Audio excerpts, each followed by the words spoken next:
Hi சுகோஸ் எல்லாரும் எப்படி இருக்கீங்க? அப்படியே லைக் பண்ணிட்டு அந்த ஹை பட்டனையும் கொஞ்சம் தட்டி விட்டுருங்க. நம்ம எதை பற்றி பார்க்க போகிறோம்? நம்ம லாஸ்ட் பத்த ட்ராமாவோட அடுத்த எபிசோட தான் பார்க்க போகிறோம். லாஸ்ட் எபிசோட என்ன இருந்தது அப்படின்னா, ஹீரோயினுக்கு கொஞ்சம் கொஞ்சமாக லவ் டெவலப் ஆகிட்டு இருந்தது. அதில் பாய் பெஸ்டி அப்படிங்கிற ஒருத்தன் உள்ள வந்தான்.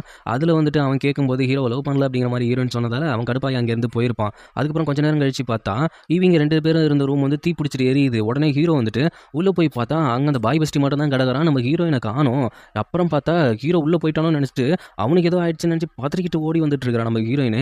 அதைட்டு ஓடி வந்துட்டு இருக்கிறது மட்டும் இல்லாமல் அங்கே உனக்கு ஒன்றும் ஆகலையே அப்படின்ட்டு அக்கறையாக பேசி அவன் வந்துட்டு பார்க்கும்போது அப்போ நீ உள்ள இல்லையா அப்படிங்கிற மாதிரி ஹீரோ கேட்குறான். என்ன நடந்திருக்கு அப்படின்னா, பயபுள்ள பாய் பெஸ்டி ஓவர் திமுரோட்டமாக பேசியிருக்கான் போல.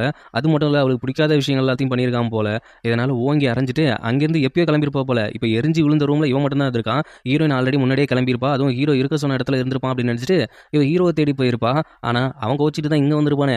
ஹீரோக்கும் ஹீரோயினுக்கு எதுவும் ஆகலை அப்படின்னு நினச்சி கொஞ்சம் சந்தோஷப்பட்டு இருக்கான். அப்போ அவளோட கையை பிடிச்சி அழைச்சிட்டு போயிட்டு இந்த விஷயத்தை உங்ககிட்ட சொல்லி ஆகணும், உனக்காக நான் ஒரு சர்ப்ரைஸ் கூட வச்சிருந்தேன் அப்படின்னு சொல்லிட்டு ஒரு பொட்டியை திறந்து காமிக்கிறான். அந்த பொட்டிக்குள்ள நிறைய பட்டாம்பூச்சியை பிடிச்சி போட்டு அடைச்சி வச்சிருப்பான் போல. அது இறந்துருச்சு. எதுக்காக இப்படி பண்ண? இல்லை, உனக்கு பட்டாம்பூச்சினா ரொம்ப பிடிக்கும் அப்படின்னு சொல்லியிருந்தேன். அதனால தான் நான் அதை எவ்வளோ கஷ்டப்பட்டு பிடிச்சேன்னு தெரியுமா அப்படிங்கிற மாதிரி சொல்லிட்டு இருக்கான். ஓகே பிடிச்சேன், ஆனால் அதை பொட்டியில் போட்ட முடியாதப்ப செத்து போயிடாது பார்த்தியா, இப்போ அது இறந்து போச்சு. அது பறக்கும்போது தான் அழகாக இருக்கும் அப்படின்னு சொல்கிறப்ப அதே மாதிரி தான் நானும் உங்ககிட்ட ஒரு விஷயம் சொல்ல நினைக்கிறேன். நீ எனக்கு மாஸ்டரோ இல்லை நான் அடிமையோ அதெல்லாம் எனக்கு தெரியாது. உன்னை பொறுத்த வரைக்கும் நான் எப்படி அப்படிங்கிறது எனக்கு சுத்தமாக தெரியாது. ஏன் நான்லாம் காதலிக்க கூடாதா? என்னெல்லாம் நீ காதலிக்க கூடாதா? நான் உனக்கு காதலிக்கிறேன் அப்படின்ட்டு ஓப்பனாகவே சொல்லிடுறான். ஓப்பனாக சொன்னதுக்கப்புறம் அந்த பட்டாம்பூச்சி மாதிரி ஒரு பொட்டிக்குள்ளே அடங்கி நீ சாகிறத நான் விரும்பவே இல்லை. அது எப்படி தான் ரெக்கையில் இருக்கிற வண்ணத்தை விசிறி பறக்குதோ அதே மாதிரி நீயும் வாழ்க்கையில் பறந்து சந்தோஷமாக இருக்கணும் அப்படிங்கிற மாதிரி சொல்லும்போது அவளுக்கு வந்துட்டு ஒரு டவுட் வருது. ஏன்னா போன ஜென்மத்தில் இவன் இப்படி இல்லையே, ரொம்ப கொடூரமாக இருந்தான், ரொம்ப கட்டுப்பாகவும் நம்ம கட்டுப்பேற்றிக்கிட்டும் இருந்தான். இப்போ வந்துட்டு நமக்கு அடிமையாக இருக்கிற மாதிரியே அப்படியே பணிவாக பேசிகிட்டு இருக்கானே அப்படிங்கிற மாதிரி பேசிகிட்டு இருக்கும்போது எனக்கு புரியுது அது வந்துட்டு உன்னால் இதை ஏற்றுக்க முடியாது தான். ஆனால் உன் கையை கூட அப்படின்னு சொல்லி கையை எடுத்து நெஞ்சில் வச்சுட்டு எனக்கு ஒருத்தவங்க சொன்னாங்க இந்த இதய துடிப்புக்கு காரணம் என்ன அப்படின்னு கேட்கும்போது நான் உன்னை ரொம்ப நேசிக்கிறேன் அப்படிங்கிறது தான் அர்த்தமா அப்படின்னு சொல்கிறப்ப சரி நீ எனக்கு பிடிக்கல அப்படின்னா எனக்காக ஒரு பரிசு கொடு அப்படின்னு சொல்லிட்டு அவளோட ஹேர் பினை எடுத்து அவளோட கையில் கொடுத்து இதான் அந்த ஹார்ட், துடிக்கிற ஹார்ட், அதை நீ குத்திடு, அதை ஒரேடியாக ஸ்டாப் பண்ணிடு அப்படிங்கிற மாதிரி சொல்லிட்டு அப்படி நின்றுட்டு இருக்கான். இவளுக்காக என்ன பண்ணுறதுனே ஒன்றும் புரியல. இவன் என்னடா டோட்டலாக இப்படி மாறி நிற்கிறான். அது மட்டும் இல்லாமல் இந்த மாதிரி லவ்வாக சொல்லிட்டு இருக்கானே அப்படிங்கிற மாதிரி அவள் கொஞ்சம் குழப்பத்திலே இருக்கா. அதுக்கப்புறம் என்ன பண்ணுவான்னு பார்த்தா இதை இப்படியே முடிச்சிட வேண்டிதான். இந்த ஜென்மத்திலையும் இவனை விட்டு வச்சா நம்மளை மறுபடியும் பழிவாங்க வந்துடுவான், நம்மளை குடும்பப்படுத்திடுவான். இவனுக்கு ஏற்ற சான்ஸ் இதுதான் அப்படின்ட்டு இவனை குத்தி கொள்ளலாம் அப்படிங்கிற மாதிரி ஏர்பினை வச்சு குத்திடுறா. குத்தட்டும் சாகட்டும் தான் மனசு சொல்லுது. ஆனால் அங்கே என்ன ஆயிடுச்சுன்னா அவள் கையில் தான் குத்திருக்கா, இதயத்தில் குத்தல. கையில் குத்திட்டு அவனுக்கே சாக்காயிடுது ஹீரோவுக்கு. என்னது கையில் குத்திருக்கியா அப்படின்ட்டு, இங்கே பாரு என்கிட்ட நீ எதையுமே மறைக்கக்கூடாது அப்படிங்கிற மாதிரினா அப்படின்ட்டு நான் உன்னை விரும்புகிறேன் அப்படின்னு சொல்லிட்டு கிஸ் கொடுத்து 2 பேருமே லவ் கொஞ்சம் பரிமாறிட்டு இருக்கிற. அதுக்கப்புறம் 2 பேருமே உட்காந்து பேசிகிட்டு இருக்காங்க. இந்த ஜென்மத்தில் நீ எனக்கு பிடிச்ச மாதிரி தான் இருக்கணும், நான் சொல்கிற மாதிரி தான் கேட்கணும், மற்றபடி எந்த ஒரு உயிரையும் என்னோட விருப்பம் இல்லாமையும் அது மட்டும் இல்லாமல் உன் சுயநலவை மீறி நீ எடுக்கக்கூடாது, மக்களை துன்புறுத்தக்கூடாது, நீ என்கிட்ட மறைக்க வேண்டிய விஷயம் ஏதாவது ஒன்று இருக்கா அப்படின்னு கேட்குறப்ப அவனும் சொல்லிடுறான் நான் வந்துட்டு அடிமை கிடையாது. அது மட்டும் இல்லாமல் இப்போ இருக்கார்ல இளவரசர், அவரோட தம்பி தான் நான் 5வது இளவரசர். ஏன்னா அப்போவே கொடுமைப்படுத்தி இங்கே விட்டு வெளியில் அனுப்பிச்சிட்டாங்க. சொல்லப்போனால் நான் செத்துட்டேனே நினச்சிட்டாங்க. அதுக்கப்புறம் இப்போ என் கூட இருக்காங்கல்ல அவங்க தான் என்னை தத்தெடுத்து வளர்த்து இப்போக்கி நான் வந்துட்டு என்னோட பதவிக்காக தான் வந்திருக்கேன், மற்றபடி வேறு எதுவும் உன்ட்ட மறைக்க இல்லை. இது எப்படி உனக்கு தெரியும் அப்படிங்கிற மாதிரி ஹீரோயின்ட்ட கேட்க ஒரு சில விஷயங்கள் எனக்கு தோணுச்சு, அதனால தான் உன்கிட்ட கேட்டேன், மற்றபடிலாம் எதுவுமே இல்லை அப்படிங்கிற மாதிரி 2 பேருமே சந்தோஷமாக ஜாலியாக பேசிகிட்டு இருக்காங்க. அந்த பக்கம் ஹீரோயினோட அண்ணன் வந்து கேஷுவலாக பார்த்துட்டு போகிறான். இதை பார்த்தோன்னே அவன் ஷாக் ஆகிட்டு எழுந்துச்சு நிற்க பரவாயில்ல பேசுங்க அப்படிங்கிறாங்க. உள்ளுக்குள்ளே இருக்கிறது அந்த மாயக்காரி மந்திரக்காரி தானே, அதனால இதுக்கு எதுவும் கேஷுவலாக அப்படி போயிட்டு இருக்காங்க. அது மட்டும் இல்லாமல் சரி இங்கெங்கே சுற்றிட்டு இருக்கிற, நாளைக்கு உனக்கு பர்த்டே ஆச்சே போய் ரெஸ்ட் எடு அப்படிங்கிற மாதிரி ஹீரோயின் சொல்கிறா. அப்போ தான் தெரியுது ஹீரோனோட அண்ணனுக்கு நாளைக்கு பிறந்த நாள் அப்படின்ட்டு. ஆமாம் பிறந்த நாள் நீங்கள் 2 பேரும் ஜாலியாக ஜோடி சேர்ந்துட்டு இருக்கீங்க அப்படிங்கிற மாதிரி மனசுக்குள்ளேயே கொஞ்சம் கருவிட்டு அவளும் அங்கேருந்து கிளம்புறா. ஆனால் இந்த ஒரு விஷயத்த மறைச்சிக்கிட்டு தானே இருக்கான் ஹீரோ.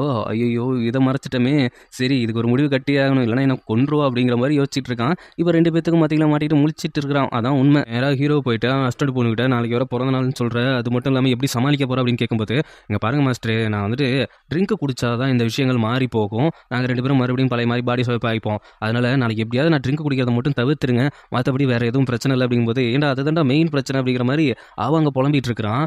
அதுக்கேற்ற மாதிரி அடுத்த நாள் வந்துட்டு என்னோட மகனோட பர்த்டேக்கு எல்லாரும் வந்ததுக்கு ரொம்ப தேங்க்ஸ் அப்படிங்கிற மாதிரி சொல்லி ஒரு பார்ட்டி அரேஞ்ச் பண்ணியிருக்காங்க. அங்கே எப்படி ட்ரிங்க் குடிக்காமல் இருக்க முடியும்? அங்கே வந்துட்டு ட்ரிங்க் இருக்கும்போது என்ன பண்ணுறாங்கன்னா நம்ம ஹீரோ வந்துட்டு அந்த ட்ரிங்கை மாற்றி வச்சிட்டான். அது ஒரு நார்மலான தண்ணியாக மாற்றி வச்சிட்டான் அவன் குடிக்கிறத மட்டும். அதனால் எந்த ஒரு பிரச்சனையும் இல்லை அப்படிங்கிற மாதிரி நம்ம ஹீரோ ஒளிஞ்சு நின்று பார்த்துட்டு இருக்காங்க. அந்த நேரத்தில் தான் இளவரசர் வந்துட்டு இவனுக்கு gift கொடுக்கலான்னு வராங்க போல ஹீரோனோட அண்ணனுக்கு. அப்படி வரும்பொழுது ஹீரோ போய் ஒளிஞ்சிக்கிறான். வந்தவங்க என்ன பண்ணுறாங்க அப்படின்னா, இவனுக்கு தான் மரியாதை கொடுக்க தெரியாதுல்ல, முன்ன பின்ன நம்ம இளவரசர் கூட பழகுனது கிடையாதுல்ல அந்த லேடிக்கு. அதனால நின்றுக்கிட்டு கொஞ்சம் திமிரோட்டமாக நிற்கும்போது இவன் என்ன நமக்கு மரியாதை கொடுக்காம நிற்கிறான் அப்படிங்கிற மாதிரி இளவரசர் கொஞ்சம் காண்டாக, அதே நேரத்தில் அந்த ஆளு ஒரு சரக்கு எடுத்துகிட்டு வந்திருக்கான் போல, அதை கொடுத்து குடிக்கணும் அப்படிங்கிற மாதிரி கம்பல் பண்ணிட்டு இருக்கான். அதுக்கு வந்துட்டு எப்படியா இருந்தாலும் சரி நம்ம இதில் குடிக்க வேணாம் அப்படிங்கிற மாதிரி மறுப்பு சொல்லும்போது, இளவரசரே வந்து உன்கிட்ட சரக்கு குடிக்கணும் அதுதான் மரியாதை அப்படின்னு சொல்கிறாங்க. நீ என்ன எதிர்த்து பேசுகிற, மரியாதைக்கு இப்போ நீ குடிச்சே ஆகணும் அப்படிங்கிற மாதிரி அந்த பைத்தியக்கார பைய சொல்ல, வேற வழியே இல்லாமல் குடிக்க ட்ரை பண்ணலான்னு போகும்போது நம்ம ஹீரோயின் இருந்துக்கிட்டு, இல்லை அவன் ரொம்ப குடிச்சிட்டான், இன்னைக்கு வந்துட்டு அவனோட பிறந்த நாள், அது இல்லாமல் அவனுக்கு பதிலாக அதை நான் குடிக்கிறேன் அப்படின்னு சொல்லிட்டு அதை வாங்கி அவள் குடிக்கிறா. ஆனால் இங்கே என்ன ஆகி போச்சுன்னா ட்விஸ்ட்டு, இளவரசர் இருந்துட்டு அப்போ நான் சொல்கிற ஒரு விஷயத்தையே உங்கள் மொத்த குடும்பம் எதுக்குதா, அப்போ உங்கள் மொத்த குடும்பத்தையும் போட்டு தள்ளிடுவா அப்படிங்கிற மாதிரி சொல்லும்போது, அப்படிலாம் இல்லை இல்லை அப்படின்ட்டு எல்லாரும் மண்டி போட ஆரம்பிச்சிடறாங்க. இப்போதைக்கு வேற வழியே இல்லை. ஹீரோவும் அவனை பார்க்க பார்க்க அவன் சின்ன வயசில் ஹீரோவை அடித்து விரட்டினதான் ஞாபகம் இருக்குது. அவங்க அம்மாவும் விட்டு போயிருப்பாங்க போல, அதுக்கப்புறம் வந்துட்டு அரசவைக்கு வந்திருப்பான் போல, அங்கே அவனை அடித்து கொடுமைப்படுத்தி அவனை சாகடிக்கிற அளவுக்கு பண்ணது ஃபுல்லாக இந்த இளவரசர் தான் போல. அவனை பார்க்க பார்க்க கடுப்பாகுது. இங்கேயும் ஹீரோயினோட அண்ணன் உடம்புல இருக்கிற அந்த லேடிக்கு வேற வழியே தெரியல. ஒவ்வொரு ட்ரிங்காக குடிக்க குடிக்க இன்னொரு ட்ரிங்க் அப்படிங்கிற மாதிரி போயிட்டே இருக்காங்க. அப்படியே அந்த பூச்சியோட பவர் குறையுது, அந்த கண்ணு கொஞ்சம் மாற ஆரம்பிக்குது. அதே நேரத்தில் அங்கே பாடியில் வந்துட்டு கொஞ்சம் கொஞ்சமாக அந்த பொண்ணு எழுந்திருக்கிற ஆரம்பிக்கிறா. சரி என்னால் ரொம்ப முடியல அப்படிங்கிற மாதிரி சொல்லிட்டு அவன் அங்கேருந்து வெளியில் போகிறான், தள்ளாடிக்கிட்டே போகும்போது இப்போ வேற வழியே இல்லை அப்படிங்கிற மாதிரி சொல்லிட்டு அங்கே இளவரசர் என்ன பண்ணுறாங்கன்னா, நான் வந்துட்டு பதவி ஏற்கிற நாள் வருது, நீங்கள் தான் எல்லாத்தையும் பார்த்துக்கணும் அப்படிங்கிற மாதிரி மற்ற பொறுப்புகள் எல்லாத்தையுமே ஹீரோனோட அப்பாட்ட கொடுத்துட்டு போகிறாங்க. அப்படி போகும்போது இங்கே வெளியில் ஓடி வந்தால நம்ம ஹீரோனோட அண்ணன் அவனுக்கு வந்துட்டு நார்மல் ஆகிடுறான். அவனுக்கு நாங்கள் எங்கே இருக்கோம் என்ன பண்ணுறோம் அப்படிங்கிறதே ஒன்றும் புரியல. ஆனால் அங்கே இளவரசர் வந்துட்டு போனது மட்டும் தெரியுது. நேராக இளவரசரை போய் பார்க்கலான்னு போகும்போது கரெக்டாக நம்ம ஹீரோ பிடிச்சி எடுத்துகிட்டு வந்துடுறான். ஏன்னா இப்போ போய் ஏதாவது வளர்னானா கண்டிப்பாக நம்ம மாட்டிப்போம் அப்படிங்கிறது அவனுக்கு நல்லாவே தெரிஞ்சு போச்சு. அதனால அவனை பிடிச்சி எடுத்துகிட்டு வந்துடுறான். இன்னும் ஒவ்வொரு இடமா போயிட்டு அவங்க அண்ணங்காரனை தேடி பார்க்குறான், எங்கேயுமே இல்லை. அதுக்கப்புறம் அவன் மார்க்கெட்டில் போயிட்டு தேடி அவன் எப்பவும் இருக்கிற இடத்துலலாம் போய் தேடி பார்த்துட்டு இருக்கா. அப்போ வந்துட்டு ஹீரோ எங்கேயோ ஒரு இடத்துக்கு போகிற மாதிரி இருக்கு. உடனே அவன் என்ன பண்ணுறான்னா அந்த இடத்துக்குள்ளே போக பார்க்குறான். ஆனால் அந்த இடத்துல தான் நம்ம ஹீரோனோட அண்ணனை கட்டி போட்டு வச்சிருக்காங்க. அந்த லேடி தான் கட்டி போட்டு வச்சிருக்காங்க. என்ன இப்படி பண்ணுறீங்களா, நீங்கள் என்ன சூரியக்காரங்களா அப்படிங்கிற மாதிரி கேட்டுட்டு இருக்கும்போது என்னை விடுங்க விடுங்க அப்படிங்கிறாங்க. அந்த இடத்துக்கு ஹீரோவை பார்த்துட்டு என்னை காப்பாற்றுங்கும் போது லூசு பையில அவன் தானே கட்டி போட்டே வச்சிருக்கிறது. இவங்க இப்படி பேசிட்டு இருக்கிற நேரத்துலேயே கரெக்டாக ஹீரோயின் உள்ளே வந்துடுறா. வந்த உடனே பார்த்து ஹீரோவை தேடி தான் வரா. ஆனால் உள்ள அவன் அண்ணன் இருந்தோடனே ஷாக் ஆயிடுறா. அவன் அண்ணனை ரிலீஸ் பண்ண உடனே கயிறெல்லாம் அவுத்துட்டோடனே அவங்கள பிடிக்கணும் போது அவங்க அண்ணனை கண்ட்ரோல் பண்ணிட்டு ஹீரோவை தப்பிச்சு போயிடு அப்படிங்கிற மாதிரி தான் சொல்கிறான். ஆனால் இவனுக்கு என்ன பயம் அப்படின்னா, இந்த விஷயத்த மறைச்சதுக்கு அவன் என்ன பண்ண போறாளோ அப்படிங்கிற பயத்திலேயே தடுமாறி அங்கேருந்து எஸ்கேப் ஆயிடுறாங்க ரெண்டு பேரும். இங்கே இருந்துட்டு அவங்க அண்ணன் செம்ம டென்ஷனில் இருக்கான். எதுக்கு அவனை தப்பிக்க விட்ட, எல்லா விஷயத்துலையும் கரெக்டாக இருக்கிறது அவன் மட்டும்தான், அவன் தான் எல்லா தப்பும் பண்ணியிருக்கான் அப்படிங்கிறது எனக்கு நல்லாவே தெரியுது அப்படிங்கிறப்ப நான் சொல்கிறது கொஞ்சம் கேளு அப்படின்னு சொல்லிட்டு ஹீரோ அவகிட்ட சொன்ன எல்லாத்தையுமே வந்துட்டு சொல்கிறாங்க. அப்படியே அவன் 5வது இளவரசாவே இருக்கட்டுமே, அதை வந்துட்டு இப்போ இருக்கிற இளவரசர்ட்ட அவன் போய் சொல்ல வேண்டியதானே, எதுக்கு இப்படி பண்ணிட்டு இருக்கணும் போது, இல்லை அதில் பல பிரச்சனைகள் இருக்குது, என்ன இந்த ஒரு டைம் மட்டும் நம்பு, தயவு செய்து நம்பு அப்படிங்கிற மாதிரி சொல்லும்போது அவனுக்கு வேற வழி தெரியல. ஏன்னா ஹீரோனை ரொம்ப பிடிக்கல. அதனால அவன் என்ன பண்ணுறான்னா, இதுக்கப்புறம் அவனை என்ன கண் முன்னாடி வர வேணான்னு சொல்லி வை, வந்தா அப்புறம் நான் பொறுப்பு இல்லை அப்படிங்கிற மாதிரி சொல்லிட்டு அவன் செம்ம கடுப்புல போகிறான். ஆனால் இதில் இன்னொரு விஷயம் என்ன அப்படின்னா, நம்ம ஹீரோனோட அண்ணன் உடம்புக்குள்ளே போனால அந்த திட்டத்துக்கான மேப்பை கரெக்டாக நம்ம வித்தகாரி எடுத்துட்டான். செம்ம பிளான் போட்டு ஆல்ரெடி எடுத்துட்டா. அவ வெளியில் வந்து பார்த்தா ஹீரோ நின்றுட்டு இருக்கான். எனக்காக பேசுனதுக்கு ரொம்ப தேங்க்ஸ், இது உனக்காக பேசுனதுக்கு ரொம்ப தேங்க்ஸா, நீ என்கிட்ட எந்த ஒரு விஷயமுமே மறைக்க மாட்டேன்னு சொன்னேன், ஆனால் இந்த விஷயத்த மறைச்சிருக்க, இன்னும் என்னென்ன விஷயத்த மறைச்ச அப்படிங்கிறது எனக்கு சுத்தமாக புரியல. நீ நமக்குள்ளே இருந்த ப்ராமிஸை பிரேக் பண்ணிட்டேன். அது மட்டும் இல்லாமல் நான் உன்னை ரொம்ப ரொம்ப ட்ரஸ்ட் பண்ணதே பெரிய விஷயம், நீ இப்படி பண்ணுவ நான் எதிர்பார்க்கவே இல்லை அப்படின்னு சொல்லிட்டு இனிமேல் நீ என் மூஞ்சிரியை முடிக்காத அப்படிங்கிற மாதிரி சொல்லிட்டு ஹீரோ அங்கேருந்து கிளம்பிடுறா. அதில் வந்துட்டு ஹீரோவுக்கு என்ன பண்ணுறதுனே புரியல. ஆமாம் இந்த விஷயத்த ஏன் மறைச்சான் அவன், ஜாலி ஜாலி ஜாலி. அங்கே கட் பண்ணி நம்ம ஹீரோனோட அப்பா வந்துட்டு நேராக இளவரசர் தான் பார்க்க போகிறாங்க. அவர் இளவரசர் கூப்பிட்டு, எப்படியும் நாளைக்கு வந்துட்டு எனக்கு பதவியேற்பு விழா நடக்க போகுது, அதனால் ஒரு நல்ல சகுனம் வரணும்னா மேகம் வரணும்னு சொல்லுவாங்கல்ல, ஆமாம் சிகப்பு கலர் மேகம் வரணும்னு சொல்லுவாங்க, அதை நாளைக்கு வர வச்சுருங்க. என்னங்க சொல்கிறீங்க, மேகம் வர வைக்கிறதெல்லாம் என்ன நான் பண்ணுற வேலையா அப்படின்னு சொல்லும்போது, மேகம் வந்துட்டு அதுவாக தான் வரணுமா, பக்கத்தில் ஒரு சின்ன ஒரு கிராமம் இருக்குல்ல, அதில் வந்துட்டு 2 குண்டை போட்டுருங்க, அந்த புகை வந்துட்டு நம்ம கரெக்டாக பதவி ஏற்கிற நேரத்தில் வந்துட்டு அப்படியே வந்துடும், அது நல்ல நேரம் ஆகிடும், எங்கள் அப்பாவுக்கும் ரொம்ப சந்தோஷமாக இருக்கும் அப்படின்னு சொல்லும்போது, அதில் கொஞ்சம் மக்கள் இருக்காங்க அவங்களையும் சாகடிச்சு இதெல்லாம் நமக்கு தேவையா அப்படின்னு சொல்லும்போது, நான் தான் உங்கள் இளவரசர், நான் சொல்கிறது தான் நீங்கள் கேட்கணும், யார் செத்தா என்ன, எனக்கு நல்ல நேரம் வந்தால் போதும் அப்படிங்கிற மாதிரி சொல்லும்போது அதை ஹீரோனோட அப்பாவால் ஏற்றுக்க முடியல. சரி அப்படிங்கிற மாதிரி சொல்லிட்டு அவரும் அங்கேருந்து கிளம்புறாரு. ஆனால் அவர் கொஞ்சம் மைண்ட் அப்செட்டாகவே அமைதியாகவே இருக்காரு. ஹீரோயின் இதை நோட் பண்ணுறா. அவங்க அம்மாட்ட போயிட்டு என்னாச்சு அப்படின்னு கேட்கும்போது அப்போ தான் அவங்களும் உண்மையை சொல்கிறாங்க. இளவரசர் அந்த வேலையை மட்டும் பார்க்கல, தன்னை பற்றின நல்ல பெருமையாக இருக்கிற விஷயத்த எல்லாத்தையும் கட்டுரையாக எழுத வச்சு நாட்டு மக்கள்கிட்ட நோட்டீஸாக கொடுக்கலான்னு முடிவு பண்ணியிருக்காங்களாம்.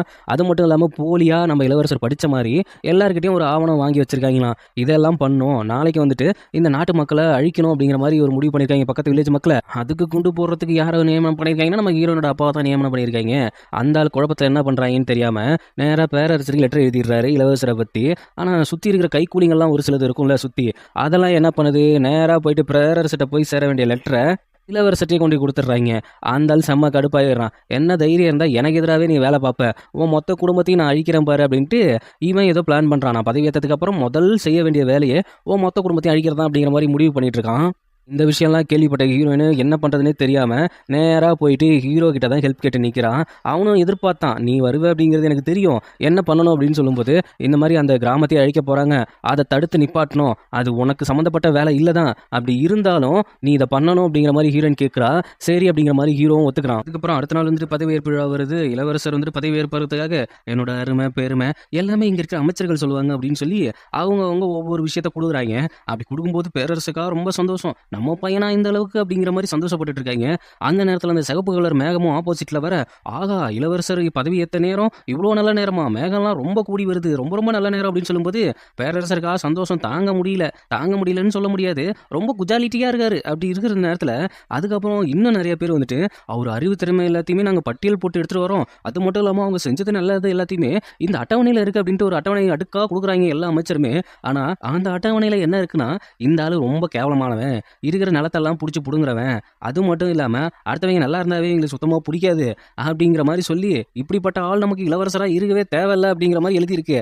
இதை பார்த்த உடனே பேரரசர் காண்டாகி கடுப்பாயிட்டு இதில் என்ன எழுதியிருக்கு நீயே படிச்சு தொலைடா வெண்ணமாவனே அப்படின்னு சொல்ல, அதை வாங்கி படிச்சதுக்கு அப்புறம் அவனுக்கே சாக்கு, ஏன்டா என்னை பற்றி நல்லா தான்டா எழுதி கொடுக்க சொன்னேன், இந்த மாதிரி எழுதி கொடுத்துருக்கீங்க, உங்கள் தலையெல்லாம் வெட்டுறண்டா அப்படிங்கிற மாதிரி யோசிச்சுட்டு இருக்கும்போது இதை யார் ஒத்துக்கிறா அப்படின்னு பேரரசர் கேட்கும் பொழுது நம்ம ஹீரோனோட அப்பா சும்மா இல்லாமல் அவர் பாட்டுக்கு சென்டரில் வந்து நின்றுட்டு இதையெல்லாம் இவர் பண்ணது தான், உங்கள் பையன் மாதிரி ஒரு கொடுங்கோலான ஆள் யாருமே கிடையாது, அவர் வந்துட்டு இளவரசர் ஆயிட்டா நம்ம நாடு நாசமாக போயிடும், அது மட்டும் இல்லாமல் இந்த சிகப்பு கலர் புகை வந்துச்சுல, அந்த புகை வந்து தானாக வரல, பக்கத்தில் இருக்கிற ஒரு கிராமத்தை அழிச்சு அது மூலியமாக வந்த புகை, இது நல்ல நேரம் கிடையாது, உங்க அரசவையிலேயே ரொம்ப ரொம்ப அழிவான நேரம் இது அப்படிங்கிற மாதிரி சொல்லும்போது பேரரசர் உடனே தன் பையனுக்கு தானே சப்போர்ட் பண்ணுவாங்க.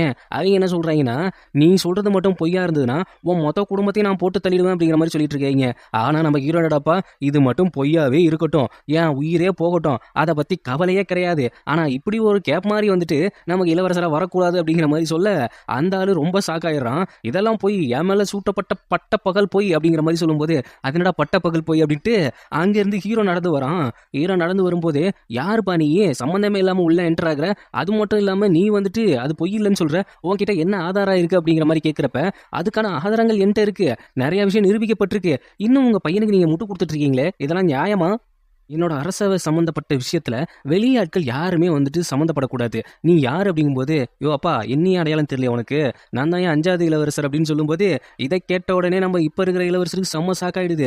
உன்னனா என்ன கொண்டதானே அப்படிதானே நினைச்சிட்டு இருந்தேன், அப்படிலாம் இல்லை சகோதரர்னு சொல்லி என்னை நீ சங்கூதம் நினைச்சது எனக்கு நல்லாவே தெரியும். இப்போதைக்கு இதுக்கான எவிடன்ஸ் என்கிட்ட நல்லாவே இருக்கு. இப்போ இந்த புகை வந்துச்சு, அந்த கிராமம் அழிஞ்சுதான் அந்த புகையும் வந்திருக்கு, ஆனா அங்க இருக்கிற ஒரு மக்கள் கூட பாதிக்கப்படவே இல்லை. அதுக்கு முன்னாடியே போயிட்டு அங்கே இருக்கிற மக்கள் எல்லாத்தையுமே நாங்கள் அப்புறப்படுத்தியாச்சு, அங்கே குண்டு போட போனவங்களையும் நாங்கள் பிடிச்சாச்சு, ஆக மொத்தத்தில் உங்கள் பையனோட பிளான் எல்லாமே க்ளோஸ் அப்படின்னு சொல்லும்போது ரொம்ப நாளுக்கு அப்புறம் வந்திருக்க, பிரச்சனை பண்ணாத, உனக்கான உரிமை வழங்கப்படும் அப்படிங்கிற மாதிரி பேரரசர் சொல்ல, உங்கள் பதவியும் வேணாம் உங்கள் அப்பாங்கிற பாசமும் எனக்கு தேவையே கிடையாது, எனக்கு தேவை வந்துட்டு அந்த நாட்டு மக்களில் உயிரை காப்பாற்றணும்னு நினச்சேன், இவன் சுயரூபத்தை இங்கே எல்லாத்தையும் காட்டணும்னு நினச்சேன், அவ்வளோதான், மற்றபடி தான் வேற எந்த ஒரு அக்கறையுமே இல்லை அப்படின்னு சொல்லும்போது சரி அதை நான் அந்த சாட்சிகளை கூப்பிட்டு வரேன், இவனுக்கு தண்டனை கொடுங்க, அதுவும் இங்கே எல்லாரும் முன்னாடியும் தூக்கு தண்டனை கொடுக்கணும் அப்படிங்கிற மாதிரி சொல்ல அவன் கட்டுப்பாய் கத்தி எடுத்து நம்ம ஹீரோவை வெட்ட வர அப்பதான் இன்னொரு ட்விஸ்ட்டை உடைச்சு விடுறாங்க. என்னன்னா நாட்டு மக்கள்கிட்டலாம் இவனை பற்றின நல்ல நல்ல செய்தி தான் எழுதி இவனே பரப்ப விட்டுருப்பான்ல ஒரு 10 பேர் குழுவை வச்சு, அந்த குழுவையும் ரிலீஸ் பண்ணி அவங்கள இவனை பற்றின உண்மையான விஷயங்களை எழுத வச்சு அது ஹீரோயின் தான் டிஸ்ட்ரிபியூட் பண்ணிட்டு இருக்கிறான் அங்கே இருக்கிற மக்களுக்கு. இதெல்லாம் படிச்சதுக்கு அப்புறம் நாட்டு மக்களே இவன் மேலே வெறுப்பாயிட்டு அரண்மனைக்கு முன்னாடி வந்துட்டு இவனை போட்டு தரலாங்கிற முடிவோட வெறி கொண்டு நின்றுட்டு இருக்காங்களாம். இந்த விஷயத்தெல்லாம் கேட்கும்போது இன்னும் கட்டுப்பாக அவன் கத்தி எடுத்து வெட்டலான்னு வந்துட்டு இருக்கிறான். நம்ம ஹீரோவை வெட்ட முடியுமா? முடியாது. டபுக்குன்னு என்ன பண்றான், ஒரு சொடக்கி கழுத்தறுத்து போட்டோன்னே இதை பார்த்த நம்ம பேரரசர் ஐயோ நம்ம பாசமான மூத்த பையன் செத்துட்டானே அப்படின்னு சொல்லிட்டு அங்கேயே அந்த ஆளும் ரத்தம் வாந்தி எடுத்து செத்துறான். இதுக்கப்புறம் வந்துட்டு நம்ம ஹீரோ வந்துட்டு பதவி ஏற்றுக்கிறான். அந்த நாட்டோட ராஜாவாகவும் மாறிடுறான். ராஜாவும் மாறின அடுத்த செகண்ட் எங்கே போய் நிற்கிறான்னா ஹீரோயின் வீட்டுக்கு முன்னாடி தான் போய் நிற்கிறான். அதுவும் அவர் ரூம் முன்னாடி தான் போய் நிற்கிறான். நின்ன உடனே அங்கே இருக்கிறவங்களாம் கிளம்பிடுறாங்க. அங்கே ஹீரோயின் வெளியில் வந்து நின்றதுக்கப்புறம் நான் உனக்கு கொடுத்த ப்ராமிஸை நான் காப்பாற்றல தான், அது எனக்கு தெரிஞ்சிச்சு. ஆனால் இனிமேல் நான் கொடுக்குற ப்ராமிஸை காப்பாற்றுவேன் அப்படின்னு சொல்லும்போது உன்னை என்னால் நம்ப முடியாது, அப்படி நீ நம்புற மாதிரி ஏதாவது ப்ராமிஸ் சொல்ல அப்படிங்கிற மாதிரி ஹீரோயின் கேட்க அவனும் நீல் டவுன் பண்ணி இங்கே பாரு, இது வரைக்கும் உன்கிட்ட நான் ஒரே ஒரு பொய் தான் சொல்லியிருக்கேன், மற்றபடி எதுவுமே மறைச்சதில்லை, அதனால நான் இனிமேல் உன்கிட்ட பொய் சொன்னா உன் கண்ணில் இருந்தே மறைஞ்சு போயிடும் அப்படின்னு சொல்லும்போது இந்த மாதிரி கொடுமையான ப்ராமிஸ்லாம் எனக்கு தேவையில்லை, என்கிட்ட இனிமேல் நீ பொய் சொல்லாமல் இருந்தாவே போதும் அப்படின்னு சொல்லிட்டு அதுக்கப்புறம் இன்னொரு விஷயத்தையும் சொல்ல தான் வந்தேன். என்ன விஷயத்த சொல்ல வந்தேன்? இந்த நாட்டுக்கு உடனடியாக ராணி தேவைப்படுதுன்னா யாரையாவது பார்த்து கல்யாணம் பண்ணிக்க, அதே இதுக்கு என்கிட்ட சொல்ல வந்த உனக்கு கொழுப்பு எக்ஸ்ட்ரா தான் இருக்குது, என்ன பண்ணுறது அப்படின்ட்டு இப்போ என்ன சொல்ல வர? நாட்டுக்கு உடனடியாக ராணி தேவைப்படுது, அதனால உன்னை இந்த நாட்டோட ராணி ஆக்கிடலாமான்னு முடிவு பண்ணியிருக்கேன். ஓஹோ, அப்போ நீ என்கிட்ட மன்னிப்பு கேட்க வரல, என்ன மகாராணியாக்க வந்திருக்கிற அதானே? அப்படி சொல்ல முடியாது. ஒரு ஊடலில் காதல், காதலில் ஊடல், எனக்கு தெரிஞ்ச ஒரே அழகி நீ தான். ஓஹோ சார், இதுக்கு இப்போ இப்படி ஐஸ் வச்சுட்டு இருக்கீங்க? ஐஸ்லாம் ஒன்றும் இல்லை, நீ எனக்கு கல்யாணம் பண்ணி ஒத்துக்கிட்டீங்கன்னா அடுத்த நிமிஷமே நம்ம கல்யாணம் தான் அப்படின்போது கல்யாணம் பண்ண ஒத்துக்கிட்டு அடுத்த நிமிஷம் கல்யாணம் தான் பண்ணுவாங்க, வேறு என்ன பண்ணுவாங்க? எதுக்கு இப்படி பைத்தியக்கார மாதிரி உளறிட்டு இருக்கிற? ஒழுங்காக சொல்ல வந்தது சொல்லு அப்படின்னு சொல்லிட்டு அதுக்கப்புறம் 2 பேரும் ப்ரப்போஸ் பண்ணிக்கிறாங்க, 2 பேரும் கிஸ் பண்ணிக்கிறாங்க. அடுத்த செகண்டே பார்த்தா 2 பேத்துக்கும் கிராண்டாக கல்யாணம் நடக்குது. கல்யாணம் நடந்தால் சும்மா இல்லை, வேற லெவலாக நம்ம ஹீரோயின்லாம் எக்ஸஸ் அழகாக இருக்காங்க.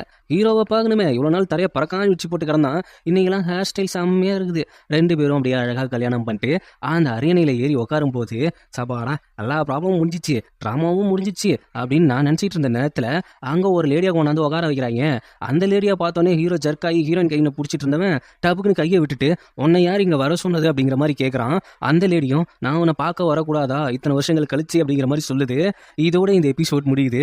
இதுக்கப்புறம் என்ன ஆக போகுதுங்கிறத நம்ம அடுத்தடுத்த எபிசோட்ல பார்ப்போம். அந்த வந்த லேடி யாரு, நம்ம ஹீரோ ஏன் இப்படி சாக்கானா, கல்யாணம் ஆகிட்டு இன்னும் அடுத்த கட்டத்துக்கே போல அதுக்குள்ள கையை விட்டுட்டான், இந்த எல்லா ட்விஸ்ட்டுக்குமே அடுத்த எபிசோட்ல நம்ம விட பார்ப்போம். நீ நான் கொஞ்சம் ஸ்லாங்கை மாற்றி பேசியிருந்தேன், இது கொஞ்சம் ஓகேவா இருந்தால் சொல்லுங்க, இப்படியே மெயின்டைன் பண்ணலாம், இல்லைனா எப்படி எப்போ போல எப்படி சாஃப்ட் கார்னராக மூவ் பண்ணிக்கலாம். ரியோ ப்ரோ ரொம்ப thanks bro. Roslin Mary sister நல்லா வாய்ஸ் அப்படிங்கிற மாதிரி சொல்லியிருந்தீங்க, ரொம்ப தேங்க்ஸ் சிஸ்டர். கில்லர் ப்ரோ எப்படி இருக்கீங்க? நான் நல்லா இருக்கேன் நண்பா. Maheswari sister heart sister. Fathima sister, நீங்கள் ட்ராமா நேம் கேட்குறீங்க, அது எனக்கு நல்லாவே தெரியுது. ஆனால் ட்ராமா நேம் கொடுத்தா எங்களுக்கு காப்பிரைட் இஷ்யூ ஆகுது, அடுத்த வீடியோ எங்களால் போட முடியல, அதனால் கொஞ்சம் மன்னிச்சுக்கோங்க. Nandakumar bro thanks bro. Anu sister தலைவரே சைட் அடிக்கிறீங்களா? ஆமாம் சிஸ்டர், ரொம்ப நாளுக்கு அப்புறம் கோச்சிக்காதீங்க. அப்போ சிஸ்டர், ஆமாம் சிஸ்டர், வீடியோ நடுவில் கொஞ்சம் நான் சிரிச்சிட்டேன், ஏன்னா இந்த ட்ராமா எனக்கு பர்சனலாக கொஞ்சம் அட்டாச்மெண்ட் ஆகிடுச்சு. அது ஏன் அப்படிங்கிறது உங்களுக்கே நல்லா தெரியும், நான் எக்ஸ்பிளைன் பண்ண விரும்புகிறேன். நிறைய வேகமாக வத்தி இன்னும் யாரோட கமெண்ட்ரியாவது நான் மிஸ் பண்ணியிருந்தேன், அடுத்த போடுற வீடியோவில் கண்டிப்பாக கமெண்ட் பண்ணுங்கள், நான் வாசிக்கிறேன். என்னோட வீடியோ உங்களுக்கு பிடிச்சிருந்தா லைக் பண்ணுங்கள், ஷேர் பண்ணுங்கள், சப்ஸ்கிரைப் பண்ணுங்கள், நோட்டிஃபிகேஷன் பெல் பட்டனை மறக்காமல் கிளிக் பண்ணுங்கள் சகோஸ்.